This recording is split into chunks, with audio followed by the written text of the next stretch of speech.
بسم اللہ الرحمن الرحیم الصلاة والسلام علیک یا سیدی یا رسول اللہ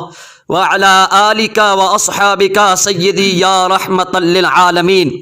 آج میں آپ کو یہ بیان کرنا چاہتا ہوں کہ دعائیں قبول کیوں نہیں ہوتی۔ بہت سے ایسے افعال ہیں جن کی بنا پر بندے کی دعا بارگاہ الہی میں قبولیت کی سند حاصل نہیں کرتی۔ انہی میں ایک یہ بھی ہے کہ جو نیکی کا حکم نہ کرے اور برائی سے منع نہ کرے اور اس فعل کو اپنا وتیرہ بنا لے، برائیوں سے چشم پوشی اختیار کرے، تو یہ عذاب الہی کو دعوت دینے کی بھی مترادف ہے اور دعاؤں کی عدم قبولیت کی بھی ایک وجہ ہے۔ حضرت حذیفہ رضی اللہ تعالی عنہ سے روایت ہے، نبی اکرم سید عالم صلی اللہ تعالی علیہ وسلم نے فرمایا، قسم ہے اس ذات کی جس کے قبضہ قدرت میں میری جان ہے، تم ضرور نیک کاموں کا حکم کرنا اور برے کاموں سے منع کرتے رہنا، ورنہ قریب ہے کہ اللہ تعالیٰ تم پر اپنے پاس سے عذاب بھیج دے گا، پھر تم اس سے دعا کرو گے تو تمہاری دعا قبول نہیں کی جائے گی۔ ترمذی شریف میں یہ فرمان موجود ہے۔